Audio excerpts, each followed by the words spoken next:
Meus amigos e amigas, caros colegas, alunos, a gente vai trabalhar um assunto super legal, filosofia e Sócrates, é o nosso pensador na aula de hoje. Fiz um breve mapa mental para que vocês possam estar sintonizados e amparados nas discussões que nós vamos realizar a partir de agora. O Sócrates é um marco da filosofia, ele define o antes e depois do período histórico da filosofia antiga. Tanto é que nós já vimos e estudamos os pré-socráticos e também pós-Sócrates nós temos Platão e Aristóteles. Sócrates marca uma preocupação com a filosofia humana. Os pré-socráticos, aqueles preocupados com a natureza, entender o elemento fundante da realidade. O que mantém a ordem no cosmos? Qual é a harmonia que permite haver o dia, a noite, as estações do ano? Por que as coisas elas nascem, crescem, se desenvolvem e morrem? Existe um logos, existe uma razão de ser nas coisas. E o que é que permite que tudo isso esteja em ordem?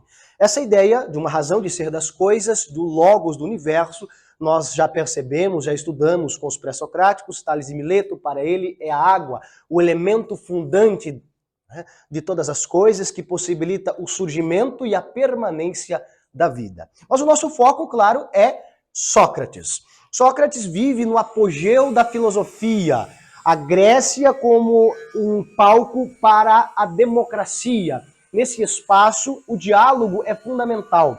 A busca por participar da vida pública. Lembrem-se que a democracia surge na Grécia, especificadamente na cidade de Atenas. Lá em Atenas, as pessoas tinham a possibilidade de construir coletivamente a sua comunidade. Lembrem-se também que não eram todos aqueles que poderiam viver participando, opinando, contribuindo com as suas opiniões, e sim homens livres, maiores de 21 anos e nascidos em Atenas. Estrangeiros não poderiam, escravos não poderiam, mulheres e menores de 21 anos também não tinham a liberdade da isonomia, iguais perante a lei, da isegoria, capacidade de explanar, compartilhar as suas ideias. E Sócrates é ateniense. Sócrates vive nesse espaço de discussão, vive nesse espaço onde se valoriza a participação na vida pública.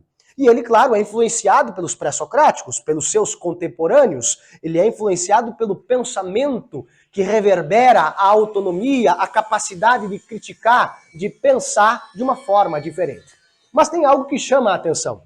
Certa feita, quando Sócrates, com seus amigos, vai ao oráculo.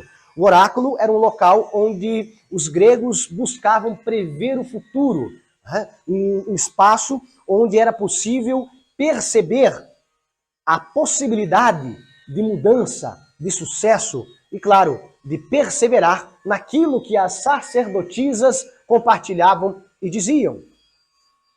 Fato é que na entrada do oráculo estava escrita uma frase emblemática e que chama muito a atenção. Dizia, conhece-te a ti mesmo.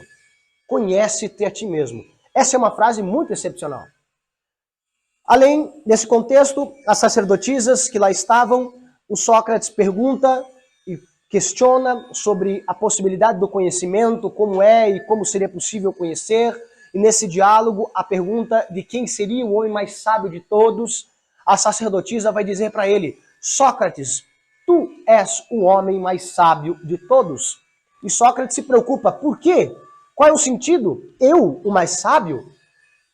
Não há possibilidade disso? Sou uma pessoa que não possui uma instrução catedrática? Eu não frequento nenhuma escola? Eu sou um homem do povo? Eu sou uma pessoa que está nas praças apenas discutindo e conversando? Como posso eu ser o homem mais sábio de todos? E então ele empreende uma série de discussões, uma série de interrogações, questionando as pessoas sobre as mais variadas formas do conhecimento. Ele chegava para o médico e perguntava, qual é a possibilidade de salvar uma pessoa de uma doença? Como você faz isso? É possível salvar uma pessoa que está com uma infecção na perna? Qual no braço, melhor dizendo, qual é possível salvar uma pessoa que tem uma infecção no braço? Quais são os tratamentos possíveis de se fazer isso? Você acha que consegue salvar uma pessoa? O questionamento de Sócrates levava as pessoas a entender o limite do seu conhecimento. Tá? O sapateiro, que dizia ser um exímio artesão, confeccionando sapatos, calçados, dizia ser um excelente artesão e que não haveria ninguém mais capacitado do que ele para fazer calçados, né, confortáveis, lindos e, claro, ergonômicos. Mas ao que ser questionado, esse sapateiro, ele percebia a limitação do seu conhecimento. Ele percebia que não sabia tudo sobre a arte de confeccionar sapatos. Da mesma forma, o médico, ao ser questionado por Sócrates, percebia as limitações do seu entendimento e percebia que não poderia salvar toda a humanidade e que depende muito da sua experiência e de cada contexto para poder ajudar as pessoas. Nesse diálogo, claro, Sócrates começou a questionar o costume, a tradição daquele período. Ora, o costume era acreditar nos deuses. O panteão grego, Zeus, Poseidon, eram aqueles que guiavam a virtude, a moral dos jovens gregos. Havia também a crença de que a vida pública era necessária, participar, ser um político influente. Haviam aqueles que acreditavam ser descendente dos deuses e por isso eram governantes, por isso eram reis, por isso deveriam ter uma influência na sociedade. E claro, Sócrates questiona tudo isso. Ele vai dizer, não, gente, somos nós que construímos a sociedade, somos nós que pensamos, somos nós que organizamos, somos nós que vivemos. Nós precisamos exercer a nossa autonomia, pensar, questionar. E nesse ato de constante questionamento, ele chega a uma célebre frase. Olha só sei que nada sei. Ora, o que significa isso? Qual é o sentido desta frase, só sei que nada sei? Perceba, a sua filosofia é justamente o diálogo, conversar. É no questionamento, é quando conversamos com o outro que aprendemos. Nós não aprendemos nada sozinhos. É sempre um diálogo constante, seja com o outro, seja um diálogo com livros. Tá? Livros são memórias vivas. Memórias vivas. Por quê? Olha só, retratam o pensamento de pessoas. Quando nós lemos um livro, nós estamos conversando com pessoas. Nós estamos conversando com aquilo que elas nos deixaram, com aquilo que nos legaram. E falando nisso, Sócrates, infelizmente, nada escreveu. Nada deixou para a posteridade. O que temos são as cartas, os textos de Platão. Ele deu vida ao pensamento socrático. E a gente vai chegar já, claro, nesse outro filósofo na próxima aula. Olha só, o pensamento e o método socrático é justamente a ironia. A ironia é o questionamento, essas perguntas que levavam as pessoas a conhecer o limite da sua razão, o limite do seu conhecimento. Qual é o limite do meu e do seu mundo? É o limite daquilo que nós sabemos e entendemos.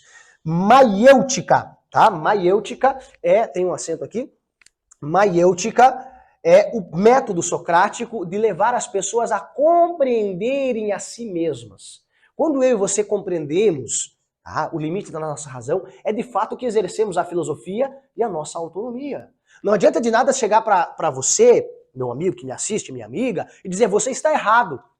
2 mais 2 não são 4. E pronto. Quando levar você a entender por que 2 mais 2 não é 4. Existe uma grande diferença entre fazer com que você entenda e que eu lhe dê a resposta pronta. 2 mais 2 não são 4, por quê? Para que haja uma verdade, ela precisa ser comprovada ininterruptas vezes e se mostrar um resultado fiel. Nem sempre 2 mais 2 é 4. Eu posso pegar 2 litros de água, temperatura ambiente, e 2 litros de água a 60 graus, somando os 2 líquidos, não terei mais 4 litros.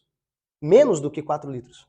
Porque uma água a 60 graus, ela já começa a evaporar e perde a sua densidade. Então, 2 mais 2 nem sempre são 4. Percebam? Essa é a questão. Sócrates faz as pessoas pensarem. E por fazê-los pensar e conhecer a sua própria ignorância, ele começou a ser criticado.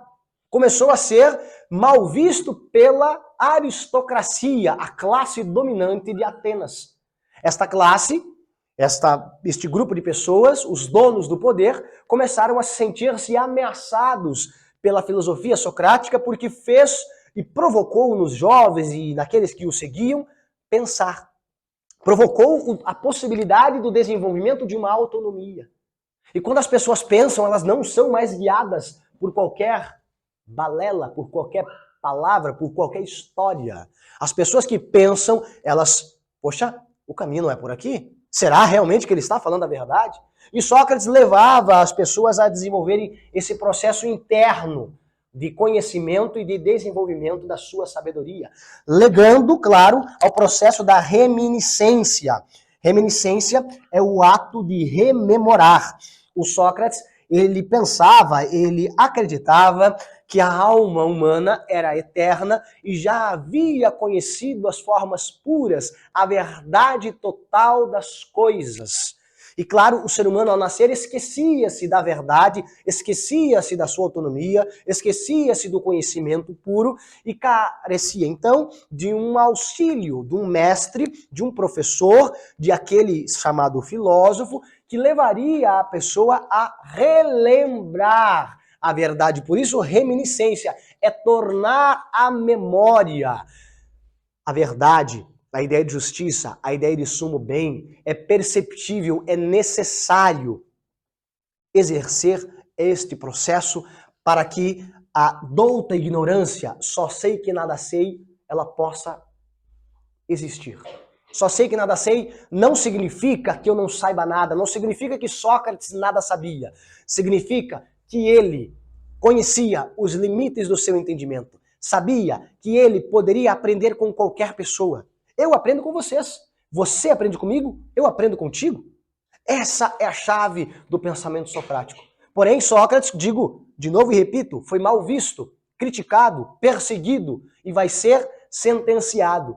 Acontece um processo de julgamento, onde ele vai ser culpado de perverter a juventude ateniense, provocado a negar a sua própria filosofia, vai ser questionado por que é que ele estava negando os deuses atenienses, e durante o processo de julgamento ele tenta defender-se, ele tenta apresentar a sua defesa, porém o júri o sentencia à morte, dando-lhe uma única opção, além da morte.